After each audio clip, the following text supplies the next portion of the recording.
Estamos estudiando en la Confesión de Fe, el capítulo 3.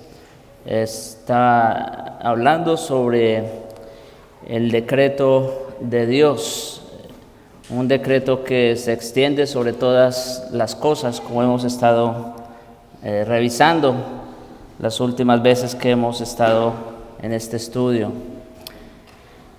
Y de manera particular, este último aspecto nos ha tomado ya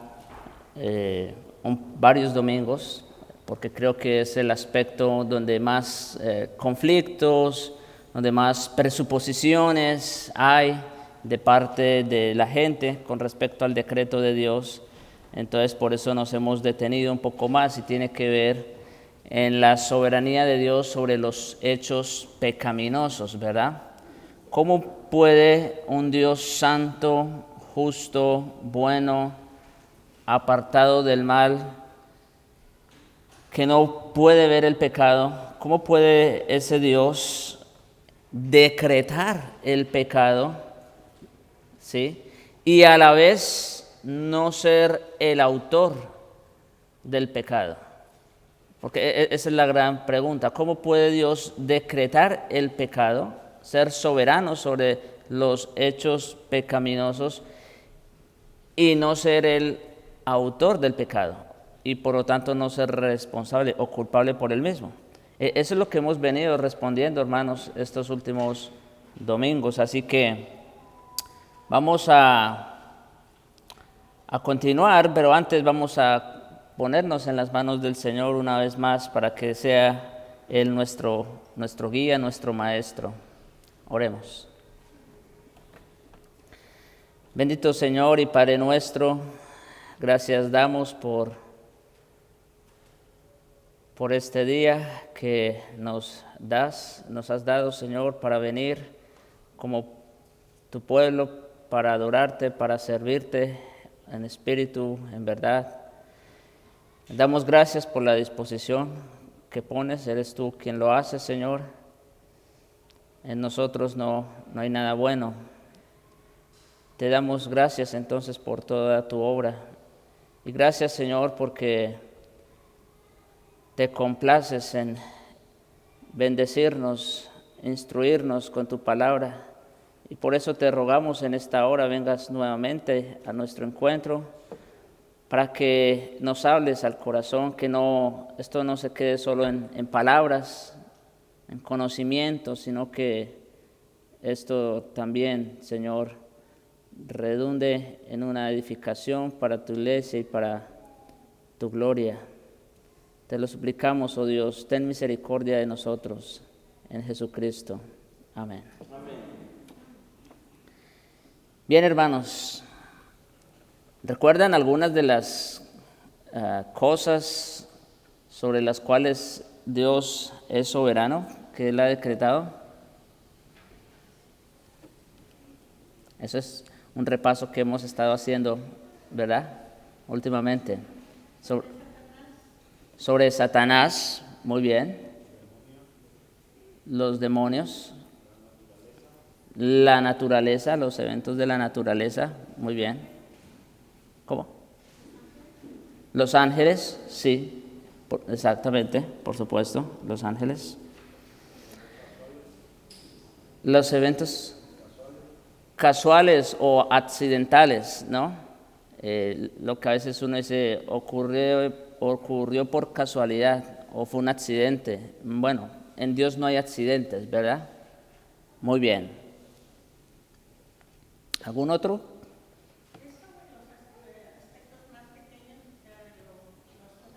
Sobre los aspectos más mínimos, ¿no? Que a veces uno pasa por alto, pero para Dios no.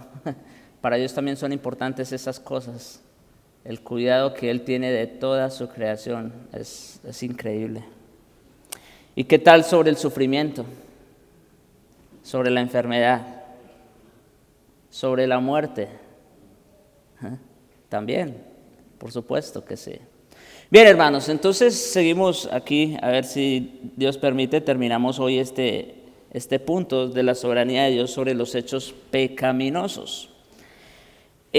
Acuérdense, lo primero que dijimos al respecto es que aunque Dios decreta lo bueno y lo malo, Dios nunca peca. O sea, esa debe ser nuestra premisa, nuestra primera premisa. Aunque Dios decreta lo bueno y lo malo, Él no peca. Él no es autor del pecado, ni tiene comunión con nadie que esté en pecado. Esa es nuestra primera premisa, eso lo dice la confesión y lo dicen los textos que tenemos ahí. Ahí en las cartas pues está muy claro, cuando alguno es tentado no diga que es de parte de Dios, porque Él no puede ser tentado por el mal, ni Él tienta a nadie. Ok. Luego, el segundo aspecto, lo segundo que dijimos es que Dios tiene razones santas y justas para decretar el pecado. Sí. Dios tiene razones santas y justas para decretar el pecado. Y una de esas razones, ¿cuál es? Para castigar el mismo pecado. O sea, ¿ven? Dios permite el pecado en su soberanía con el fin de castigar el mismo pecado. Ahí tenemos un ejemplo de cómo Dios utilizó a este hombre impío para reprender a su pueblo, ¿no? Por el pecado. Pero yo creo que lo más claro lo encontramos en Romanos 1, donde vemos cómo Dios 3 veces, se menciona en el texto, en Romanos 1, 3 veces se menciona que Dios los entregó. ¿Y los entregó a qué? Los entregó a la inmundicia, en la concupiscencia de sus corazones, para hacer cosas que no convienen, ¿no es cierto? Los entregó a sus propios deseos. Y eso, ¿como qué? Como resultado de vivir una vida en pecado, como resultado de no tomar en cuenta a Dios, es lo que dice el texto, ¿no? De no tomar en cuenta a Dios, sino de creerse sabios en su propia opinión y de honrar y dar culto a las criaturas en lugar del Creador. Entonces, ¿cuál es la consecuencia inevitable de eso? Dios los entrega a una vida de pecado, aunque ellos no saben que en realidad están siendo castigados al hacer lo que quieren. Pero esa es la realidad. Dios permite el pecado para castigar el pecado. Pero también otra razón santa y justa para decretar el pecado es esta: proporcionar un bien mayor, ¿verdad? Para nosotros a veces como que no hace sentido, no cuaja bien esta idea, pero en el Señor sí. Nosotros pecamos y nosotros somos culpables por ello, ¿no es cierto? Y tenemos que sufrir las consecuencias por ello, aunque sean temporales, como en el caso de los creyentes. Dios no pasa por alto el pecado, no crean. Pero aquí vemos que Dios permite el pecado y decreta el pecado, no solo lo permite, lo decreta con el fin de proporcionar un bien mayor. Un bien mayor como en el caso de los patriarcas, ¿no es cierto? Como Dios, quien es soberano, quien controla todas las cosas, permite el pecado de los hermanos de José, una maldad muy grande, por supuesto, pero ¿con qué fin? Como dice José aquí: vosotros pensasteis hacerme mal, pero Dios, quien es santo, justo y bueno, pero Dios lo tornó en bien para que sucediera como vemos hoy y se preservara la vida de mucha gente o de mucho pueblo. Entonces noten cómo esta maldad tan grande de los hermanos de José viene a terminar como en una gran bendición, no por los hermanos, obviamente. Ellos no fueron excusados de su pecado, pero por Dios, quien tiene el control de todas las cosas, ¿verdad?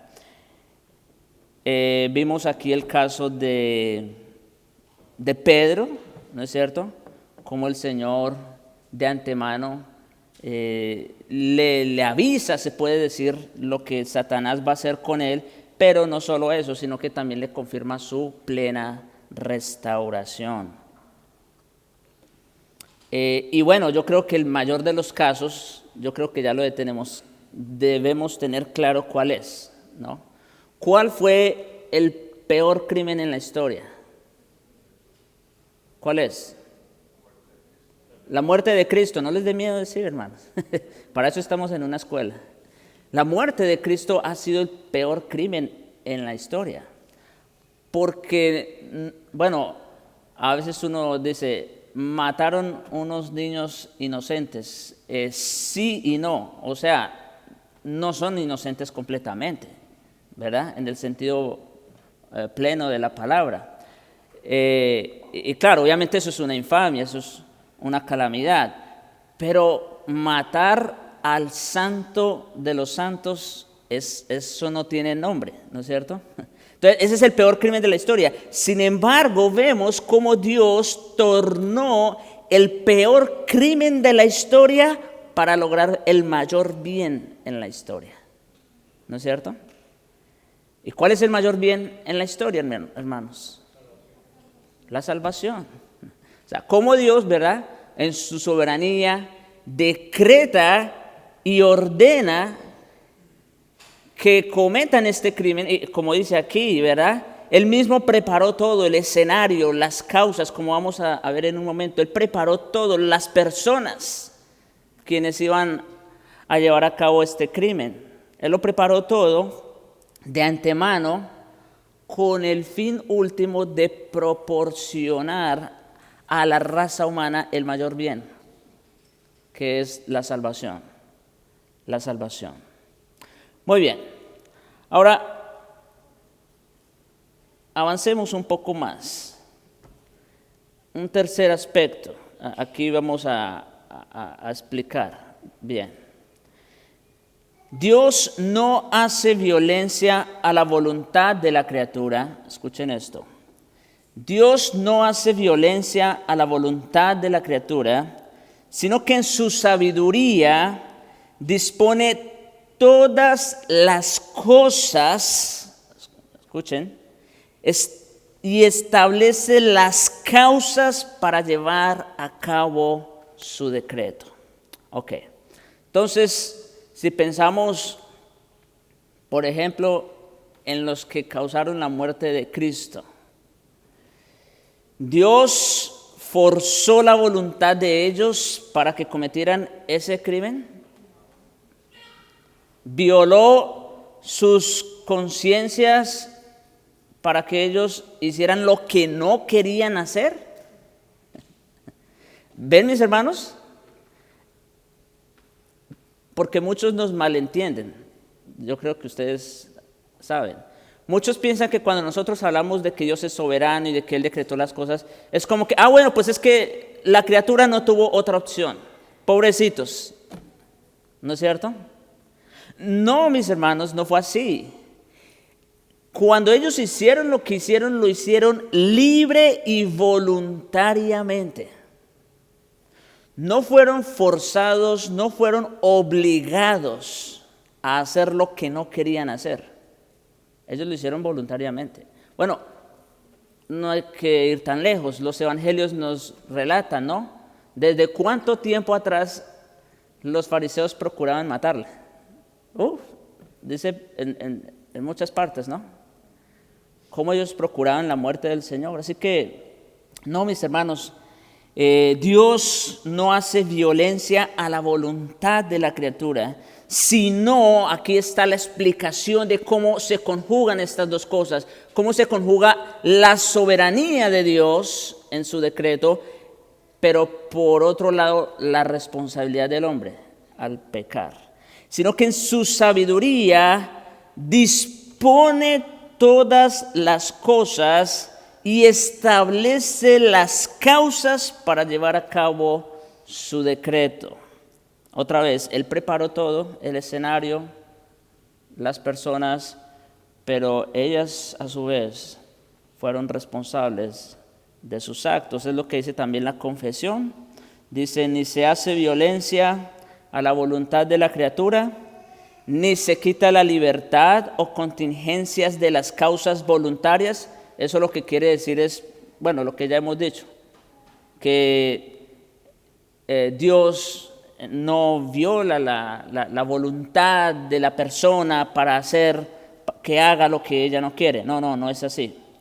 Sino que más bien se las establece, en lo cual se manifiesta su sabiduría en disponer todas las cosas y su poder y fidelidad en efectuar su decreto.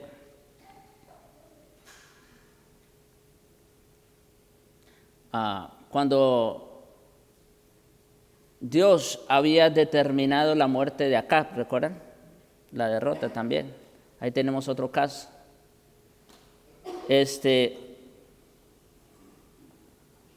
¿Había alguna manera de que Acab escapara de esa derrota? No había. Dios ya lo había decretado, ¿no es cierto? Pero, sin embargo, es interesante cómo Dios, quien todo lo gobierna y quien todo lo establece, ¿verdad? Él manda a uno de los, bueno, ya saben ustedes, la reunión, por decir de alguna manera, ¿no? De huestes angelicales, entre los cuales también estaban allí los demonios.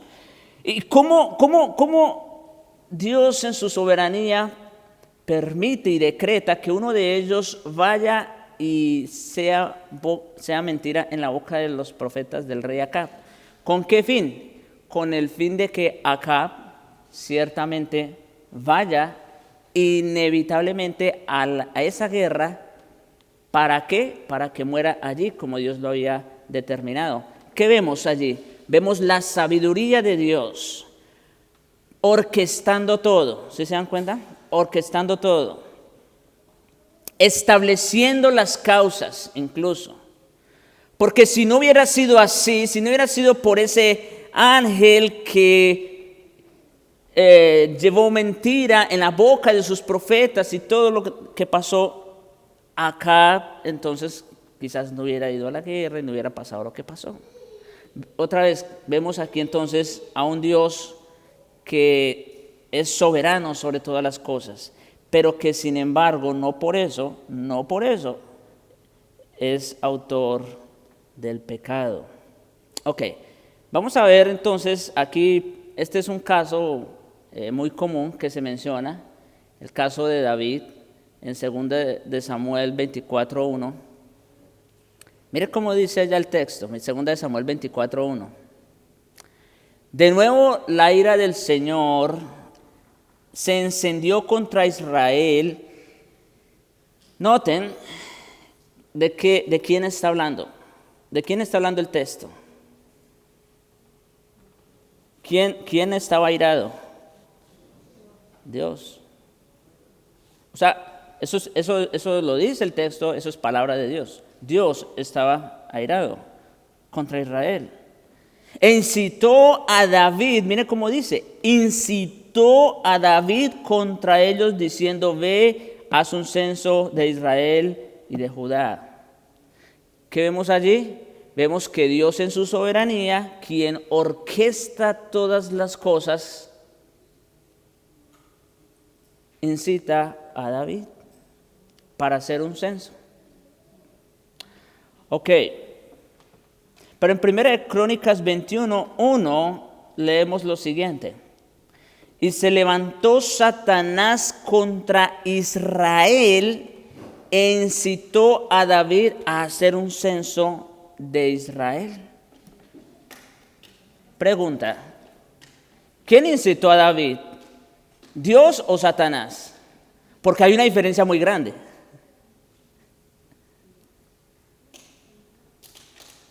Bueno, A y B son correctas. Porque los dos textos son verdad. No podemos, acuérdense hermano, no podemos tomar uno y excluir el otro. Estas son, dicho sea de paso, algunas de las aparentes contradicciones que aparecen en las Escrituras, ¿no es cierto? ¿Y qué hacemos con eso? ¿Tomamos una y desechamos la otra? No podemos hacer eso. porque ambas son palabra de Dios y deben ser tomadas como palabra de Dios. Las dos son verdad. No se trata de excluir una o la otra, debemos sumarlas, acuérdense, esa es una de las reglas. Debemos sumar las verdades. Entonces, ¿qué es lo que podemos entender a la luz de estos dos textos paralelos? Que son paralelos, se están refiriendo al mismo hecho, ¿no es cierto? ¿Qué podemos concluir? ¿Qué podemos decir? Bueno, que Dios, quien es soberano, quien está en control de todas las cosas, ¿verdad? Quien ha decretado todo, lo bueno y lo malo, Él orquestó, Él planeó ciertamente este censo, ¿no es cierto? Así lo planeó y así lo permitió. Pero Él no fue, escuchen, Él no fue el agente o el medio por el cual David pecó. Él no fue ese instrumento. ¿Quién fue el instrumento? Satanás. Satanás. ¿Sí? O sea, vemos cómo esto nos deja ver otra vez la soberanía de Dios sobre Satanás, ¿no es cierto? Sí. Cómo Dios se vale aún de Satanás mismo para llevar a cabo sus propósitos. Y en este caso fue un pecado. Ustedes saben que David pecó cuando hizo este censo, ¿no es cierto? Así que, ¿vemos ahí el control soberano de Dios? Sí, lo podemos ver. Vemos que Dios no fue el autor del pecado, también lo podemos ver. Son las dos cosas. Pero mis hermanos, a propósito, yo he dejado este caso porque creo que es el que la Biblia nos provee más información y es el más típico, digamos, en cuanto a pecado se refiere. Y es que encontramos anunciado en el libro de los Salmos, el capítulo 41, versículo 9. Aún el hombre de mi paz, en quien yo confiaba, el que de mi pan comía, alzó contra mí el calcañar. Y luego el Salmo 55, versículos 12 al 14, porque no me afrentó un enemigo, lo cual habría soportado. O sea, se entiende que un enemigo lo afrente, ¿no? Eso está dentro de lo racional. Pero dice que no me afrentó un enemigo, lo cual habría soportado, ni se alzó contra mí el que me aborrecía. Porque me hubiera ocultado de él, por supuesto. Si tú conoces tu enemigo, tú procuras ocultarte de él. Sino tú, hombre, al parecer íntimo mío, mi guía, mi familiar, que juntos comunicábamos dulcemente los secretos y andábamos en amistad en la casa de Dios. Bien, en el primer caso, en el Salmo 41, el contexto nos habla es una oración pidiendo salud. Y el salmista, es David, el salmista expresa cómo en medio de la enfermedad y de lo que está sufriendo, cómo los enemigos se levantan contra él. Y es en ese contexto que trae estas palabras. Aún el hombre de mi paz, en quien yo confiaba, el que de mi pan comía, alzó contra mí el calcañar. Y en el segundo texto, que es el del Salmo 55, es una oración también, en este caso para ser librado de sus enemigos. Para ser librado de sus enemigos. Por eso el texto empieza diciendo, porque no me afrentó un enemigo. Es interesante. Es interesante que la oración está pidiendo liberación a favor en contra de los enemigos, pero como el salmista dice, vaya, no fue ni siquiera un enemigo. No fue un enemigo. Fue, como dice el texto, al parecer íntimo mío, mi guía, mi familiar, que juntos comunica. O sea, era alguien muy cercano, ¿no es cierto? Era alguien muy cercano. Ahora, eso en el contexto inmediato. Pero ustedes saben, mis hermanos, ustedes saben, lo hemos dicho muchas veces desde aquí, que estas palabras que aparecen en los Salmos, en los Proverbios, bueno, en el Antiguo Testamento, ¿de quién habla? ¿De quién habló Moisés? ¿De quién habló los Salmos? ¿De quién hablaron los profetas? ¿De quién habló? ¿O de quién hablaba? Ustedes ya tienen la respuesta. Ahora, si ese es el caso, entonces, ¿qué tiene que ver esto con Jesús? ¿Qué tiene que ver estos salmos con Jesús? Exactamente.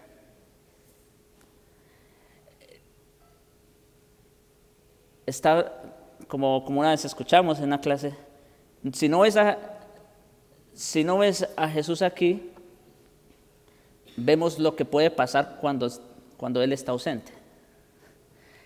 Vemos aquí, esta es claro, sabemos que los salmos son poesías, son oraciones, cantos, alabanzas, en fin. Pero también en alguna manera son proféticos, muchos de los salmos. Y estos son proféticos. ¿En qué sentido o en qué dirección? Apuntando hacia aquel que le había de entregar. Miren, mis hermanos, eso de Judas no fue algo que salió a último momento. No fue un accidente. No fue un accidente lo de Judas. No fue que de repente perdió la razón y hizo lo que hizo. No, eso ya estaba en el decreto del Señor. Ya se dijo desde los Salmos lo que iba a hacer. Ahora, vamos a ver que Judas no es un pobrecito, no tuvo opción, ¿no es cierto? Pero antes, en Juan 6, versículos 70 y 71, leemos lo siguiente. Jesús le respondió: ¿no os he escogido yo a vosotros los 12? ¿Sí? El Señor fue el que los escogió. Y uno de vosotros es diablo. Ahora, los discípulos en el momento no sabían de quién estaba hablando, ¿ok? Imagínense que el verso 71 no está ahí. Cuando el Señor dijo esas palabras, ellos no sabían de quién estaba hablando. Pero les dijo: yo los escogí a ustedes, pero ¿saben algo? Uno de ustedes es el diablo, porque uno de ustedes me va a entregar. Pero lo que el Señor está diciendo es, y lo hice a propósito. Y lo hice a propósito. Así tenía que ser. Así tenía que ser. Por supuesto, acuérdense, Juan está escribiendo como en el año 90 después de Cristo. Y él ya después de todo lo que pasó y con todo el conocimiento, él ya nos habla claramente y nos dice: hablaba de Judas Iscariote, hijo de Simón, porque este era el que le iba a entregar y era uno de los 12. O sea, ya está claro, ¿no es cierto?, de qué se trata. Pero el Señor lo escogió a él también. Lo escogió o lo preparó para ello. Ahora, quiero que vayamos, ahora sí, abran sus Biblias, por favor, porque este caso lo tenemos que revisar con lupa. Estamos hablando del peor crimen de la historia, ¿no es cierto? Estamos haciendo un estudio de caso, se puede decir. En Mateo capítulo 26, vayan por favor allá, versículos 6 al 13. Este es un relato que ya creo todos o la mayoría conocemos. Dice versículo 6 de Mateo 26: y estando Jesús en Betania, en casa de Simón el leproso, vino a él una mujer con un vaso de alabastro de perfume de gran precio, y lo derramó sobre la cabeza de él estando sentado a la mesa. Al ver esto, los discípulos se enojaron, diciendo: ¿para qué este desperdicio? Vuelvo y leo. Al ver esto, los discípulos se enojaron, diciendo. ¿Quiénes se enojaron? Ok, muy bien. Diciendo, ¿para qué este desperdicio? Porque esto podría haberse vendido a gran precio y haberse dado a los pobres. Y entendiendo Jesús les dijo, ¿por qué molestáis a esta mujer? Pues ha hecho conmigo una buena obra.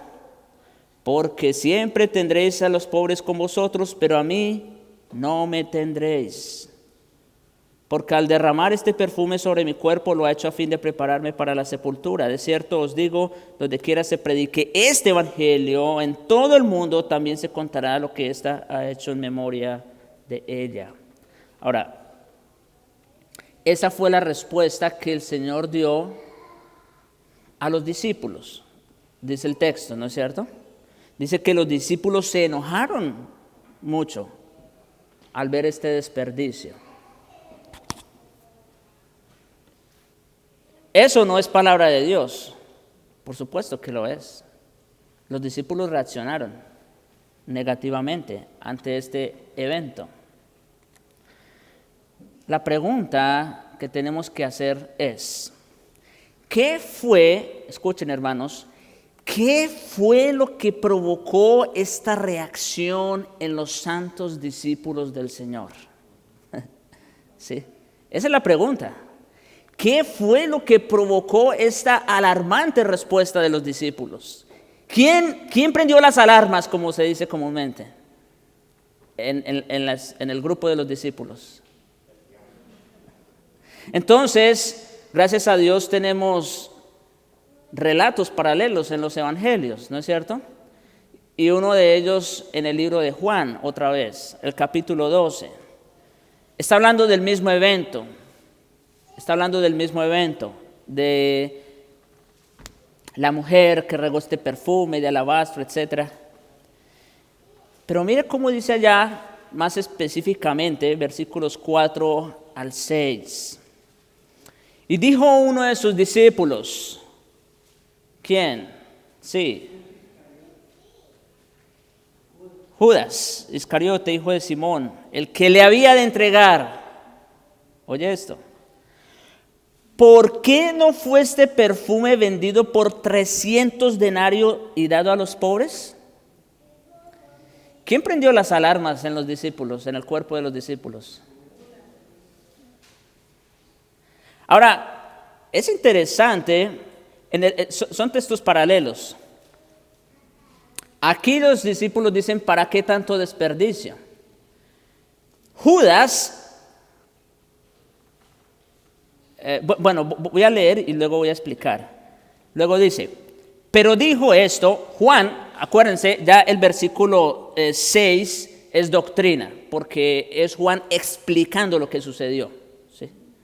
Ok, pero dijo esto no porque se cuidara de los pobres, sino porque era, ¿qué? Ladrón.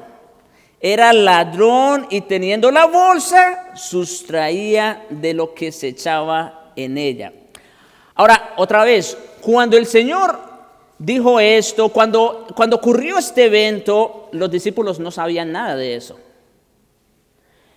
Pero me llama la atención cuando dice aquí Judas, ¿por qué no fue este perfume vendido por 300 denarios y dado a los pobres? Judas, ¿quién era? Era nada menos que el tesorero. O sea, si había algo que sabía Judas era de números. ¿Sí? Él sabía cuánto costaba el perfume. Y por eso habla de esa manera. Miren, mis hermanos, el engaño tan terrible del pecado. Ese argumento parecía muy razonable. Cuando él gritó esto, pero por favor, 300 denarios, eso se puede dar a los pobres. E inmediatamente eso alarmó a los demás discípulos. O sea, para nosotros eso ya es historia. Ay, no, ¿cómo cayeron en la trampa? No, si usted y yo hubiéramos estado ahí, hubiéramos caído igualito que los demás. Eso es lo que quiero resaltar ahorita en este punto. Parecía un argumento muy noble, ¿no es cierto? Y muy racional. Y por eso los discípulos también, de alguna manera, se vieron enredados en esta patraña. Pero en realidad, la maldad venía de uno solo. Y dicho sea de paso, voy a aprovechar, aquí estoy haciendo varios paréntesis. Cómo la maldad de uno solo, una sola persona, puede hacer tanto daño a una comunidad. Un poco de levadura leuda toda la masa. Un solo hombre aquí, gobernado por sus propios deseos egoístas. ¿Y por qué? Por lo que Juan nos está diciendo. Dijo esto, ¿verdad? No porque se cuidara de los pobres, sino porque ¿qué? Porque era ladrón. En otras palabras, como que lo que Judas tenía en mente era, sí, que Jesús se hiciera rey y él, como la mano derecha del rey, pues iba a ser tremendamente honrado y beneficiado. Y seguramente iba a seguir sustrayendo de la bolsa, es lo que él pensaba. ¿Qué vemos aquí? A un pobre, no pobre porque, bueno, ya vamos a ver, pero a un hombre que se deja arrastrar por los deseos, por las concupiscencias de su corazón y llega a tal punto. Ahora, esto solo fue, ¿cómo les digo? Un escenario, algo que ocurrió, ¿no? Algo que pasó, pero que ya nos dice mucho de lo que había en Judas. De cuál era su debilidad, de cuál era su maldad, su corrupción. Ahora, sí, llegamos entonces a Mateo 26. Sí. Sí, es que siento que, perdón, que quería comentarle algo acerca de lo que vamos llevando. Es algo que me gustaría que les quedara claro para que disfrutáramos las Escrituras. Ya que tocaste dos textos, por ejemplo, el Juan 6:71 y Juan 12, del 4 al 6. Entonces, aquí estamos viendo lo que estoy usando mucho en el libro de Hechos y quiero que la iglesia aprenda a usar esto, se los deseo de corazón, ¿verdad? Que entiendan la diferencia de una narrativa histórica y de la doctrina, ¿verdad? Esos textos, como nunca en la Biblia, tienen la capacidad de que a veces un versículo, la mitad del versículo es narrativa y la otra es doctrina. Sí. Entonces Juan usa mucho eso, ¿me entienden? Entonces, por ejemplo, allá vemos nosotros cómo se especifica de Judas Iscariote, la doctrina. Vemos aquí nosotros esto, y es tan importante porque si tú no conocieras esa regla, no hubieras profundizado hasta donde estás profundizando ahorita. O sea, la parte de mostrarles cómo lo que arrastró a los hermanos en la iglesia fue la aparente piedad de un hombre. En esta iglesia yo he sufrido ese dolor. Cuando un hombre aparenta ser más piadoso que todos y empieza a arrastrar a otro grupo de personas diciendo que encuentra pecado aquí. Y todo es una hipocresía. O también encontramos por los otros casos. Entonces hay que aprender a detectar esto en las personas. ¿Me entiendes? ¿Por qué? Porque Judas, otra cosa de Judas que es bien importante, es una persona que describe perfectamente a un anticristo. Cuando al anticristo se le llama de varios nombres, se le llama anticristo, solo Juan le llama anticristo. Juan le llama hombre de pecado, le llama hijo de perdición, Pablo, perdón, ¿verdad? Y allá vemos a Daniel y otros textos que le llamaban el cuerno pequeño, él tiene otros nombres. Pero importante, hijo de perdición y hombre de pecado. O sea, hombre de pecado, porque este hombre era hipócrita, era un hombre que engañaba. ¿Te imaginas a qué punto llegó ya que estamos tocando estos temas? Y eso es porque quiero abundar un poquito, como hay mucho de Judas. Tú te imaginas en la mesa, cuando están los dos y Jesús les dice que Judas lo va a entregar. ¿Te imaginas? Eso es importantísimo. Y todavía le dice Pedro que el mejor que puede preguntarles es Juan, que son más allegado, le hizo señas, pregunta quién. Jesús agarra y les dice a los 12, miren, voy a mojar el pan y al que Sí. se lo dé, él es. O sea, ¿hasta dónde un hombre de estos nos puede arrastrar? Y lo estamos viendo en la misma Reforma, con ciertos hombres que tú ya sabes quiénes son, que nos están arrastrando a otro grupo aparente, son más piadosos que ninguno. Que todo el mundo le dio el pan a Judas y todo el mundo no creyó.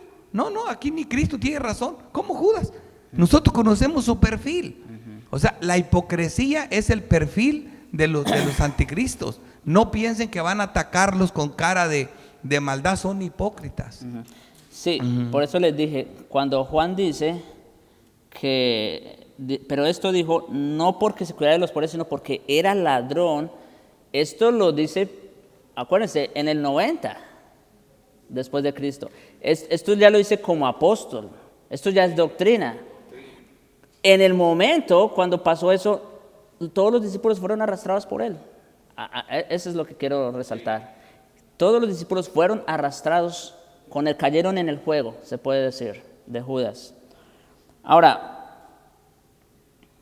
cuando llegamos a Mateo 26, otra vez, 26, versículos 14 al 16, esto ocurre inmediatamente después de lo que pasó en Betania, de la mujer que unge al Señor y todo esto.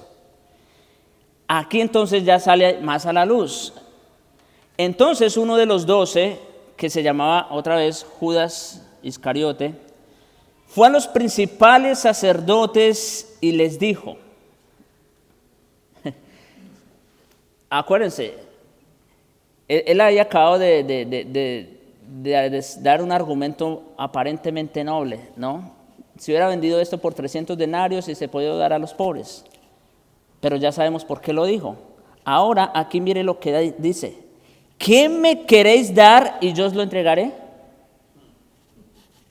La misma situación. ¿Qué era lo que había en su corazón?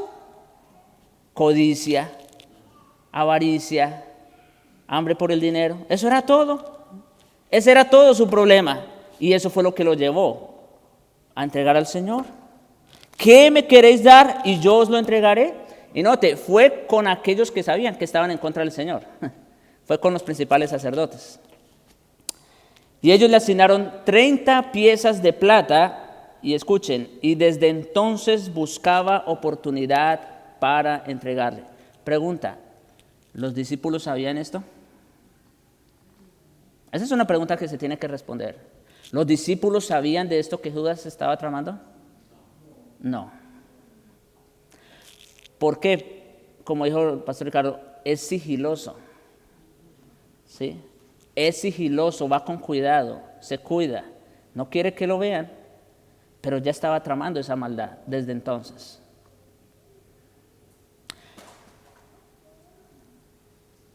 Y ya entonces cuando llegamos ahora sí al texto más claro, el texto de la cena, Mateo 26, versículos 21 al 25, dice, y mientras comían dijo, de cierto os digo que uno de vosotros me va a entregar. O sea, miren, en Juan 6 el Señor dice, yo os escogí a vosotros y uno de vosotros es el diablo. Como que no dijo nada. Lo pasaron por inadvertido. El Señor lo dijo, pero no pasó nada. Luego pasa lo del ungimiento en Betania. ¿Cierto? Y el Señor lo reprende. Pero todavía no pasaba nada. Y Judas se fue a hacer un trato con los principales sacerdotes y nadie sabía nada. Pero mientras comían, dice, de cierto os digo, uno de vosotros me va a entregar. Y entristecidos, aquí quiero que noten también la diferencia, entristecidos en gran manera, comenzó cada uno de ellos a decirle, ¿soy yo, Señor? Miren, mis hermanos, esto es muy, muy importante. La diferencia entre un verdadero discípulo y uno que no lo es. ¿Qué empezaron a hacer los discípulos? ¿Y cómo se sintieron los discípulos cuando el Señor les dijo eso? Se sintieron tristes. Perdón, el verdadero discípulo de Cristo se entristece por causa del pecado. Eso es lo que más lo deprime, el pecado. Más que una enfermedad, más que una mala noticia, más que la crisis económica, más que cualquier cosa, el pecado es lo que sí puede deprimir a un creyente. Los discípulos se entristecieron y dice, en gran manera, o sea, no fue, no, lo sintieron en su corazón, esa tristeza. Y comenzó cada uno de ellos a decirle, soy yo, Señor, soy yo. Así que hago este paréntesis, hermanos, porque cuando ustedes, como creyentes, yo sé que hay momentos, ya por causa del pecado, yo sé que hay momentos en los que a veces hasta se puede incluso llegar a dudar, ¿seré yo? ¿No seré? Bueno, mis hermanos, les tengo una buena noticia, sí son. No porque yo los esté complaciendo, no. El texto es lo que está sugiriendo. Ellos se entristecieron en gran manera y empezaron a cuestionarse, ¿seré yo? Esa es la reacción natural de un verdadero discípulo. Entonces, él respondiendo dijo, el Señor, el que mete la mano conmigo en el plato, ese me va a entregar. A la verdad, el Hijo del Hombre va según está escrito de él. Noten cómo dice ese texto. El Hijo del Hombre va, ¿qué? Según está escrito de él. ¿En dónde estaba escrito de él? En los Salmos, por ejemplo, los que vimos, ¿no es cierto? Ahí estaba claro. En los profetas, en fin. Pero voy a ir un poquito más antes. Según estaba escrito de él, ¿en dónde? Acuérdense cuál es nuestro gran tema. Sí, en el decreto de Dios. En el decreto de Dios ya estaba escrito, porque lo que Dios dice se hará. A la verdad el Hijo del Hombre va según está escrito de él.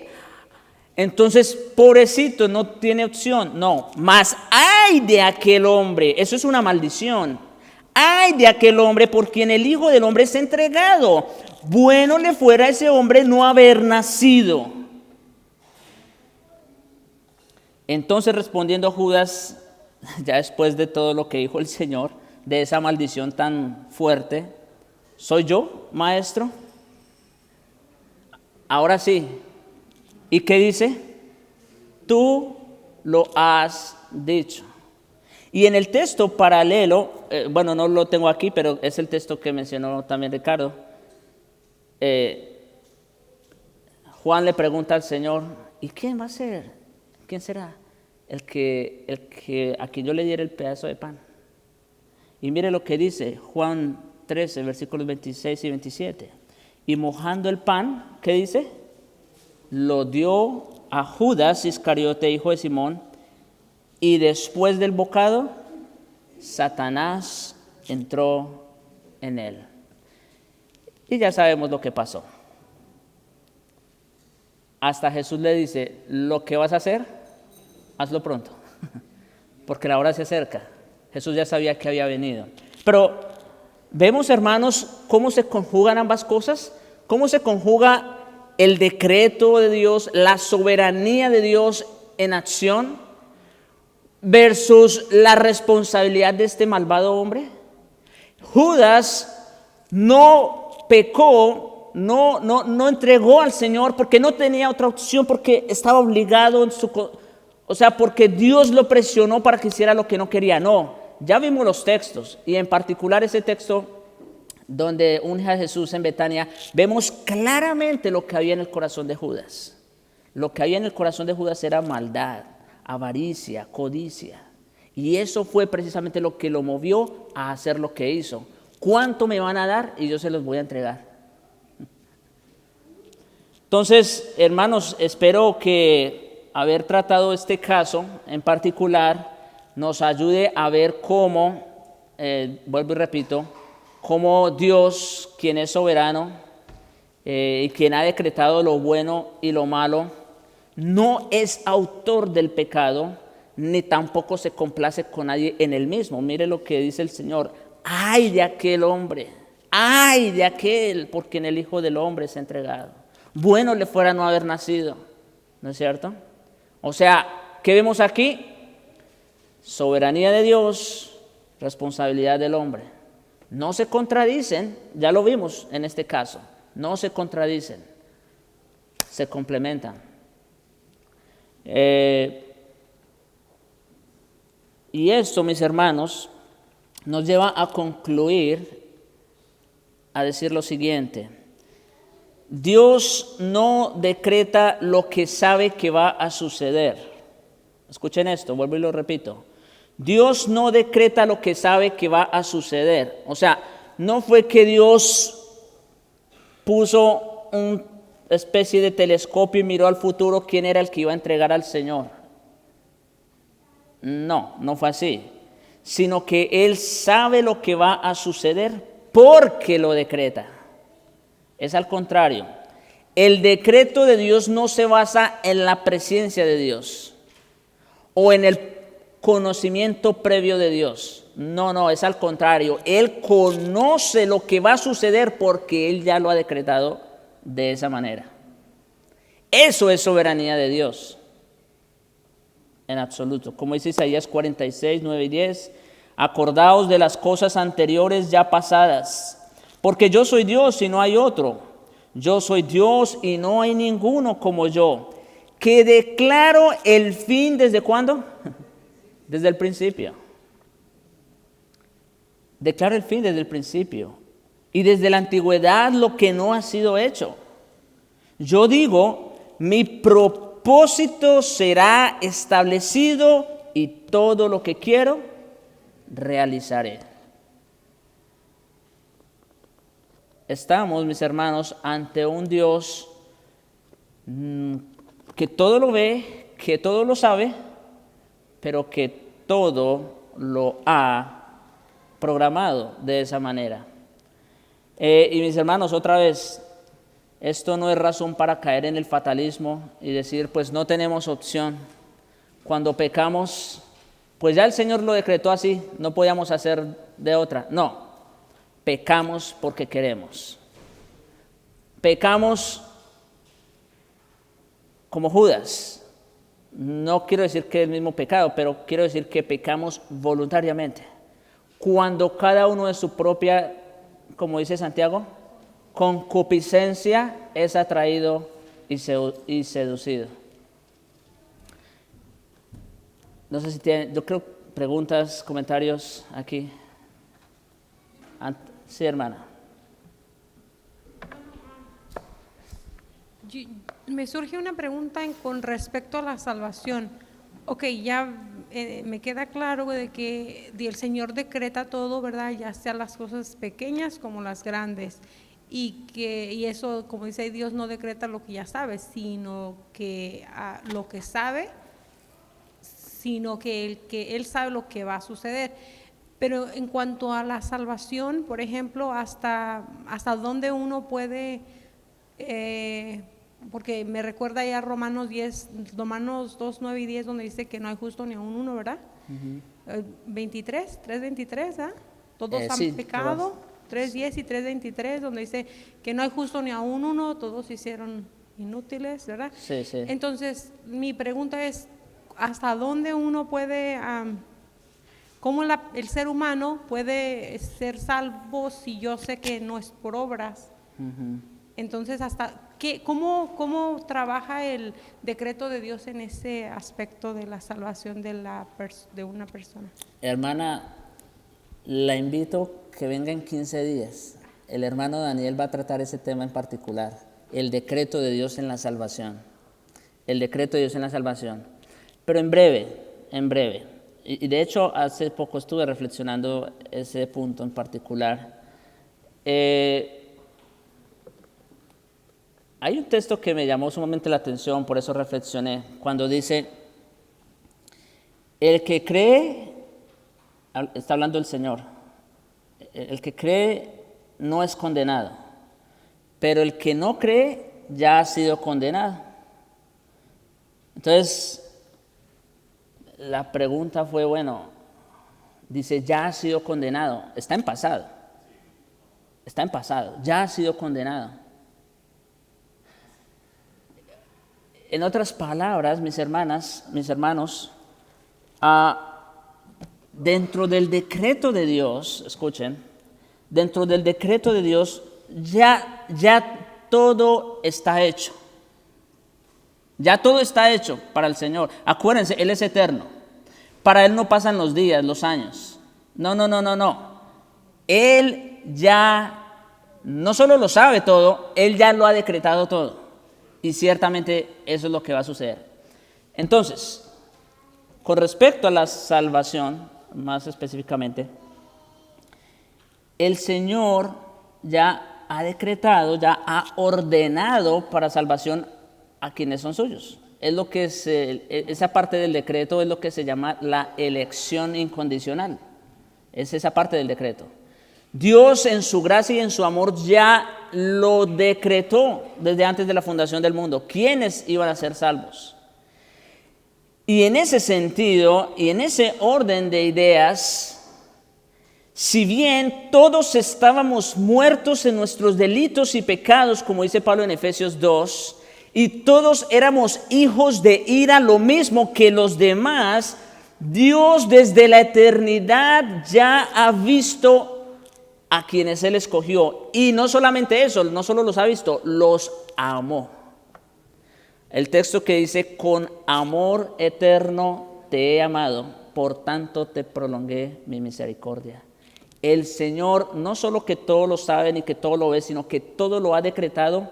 Él ya nos ha amado. En ese sentido, todos los escogidos de Dios nunca estuvieron en un estado de condenación, porque siempre fueron objetos de su amor. Y agrego algo más.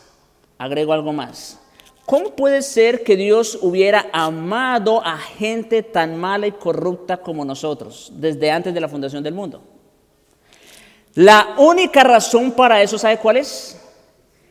Por el Cordero de Dios que fue preparado desde antes de la fundación del mundo. Eso está en 2 de Pedro, si no estoy mal.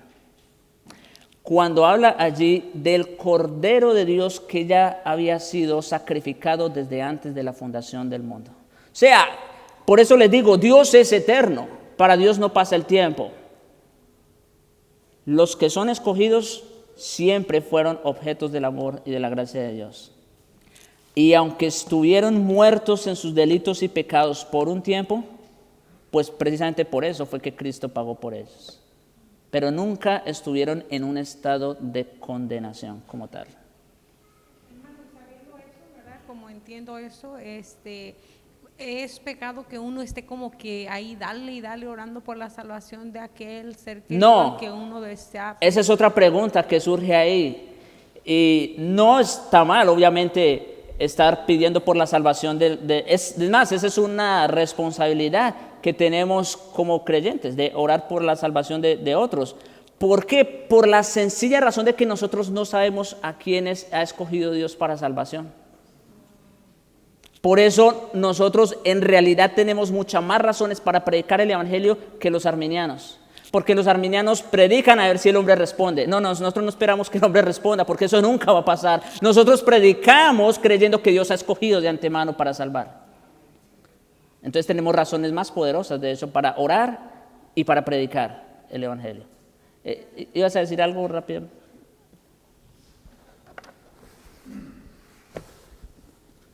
Solo iba a agregar que, y esto lo vamos a ver dentro de 15 días un poquito, que así como hemos visto los decretos de Dios en la creación, en los hechos pecaminosos, como que lo hemos seccionado, pero una de las premisas con las que yo voy a empezar la próxima clase es el sentido que el decreto de Dios es uno solo.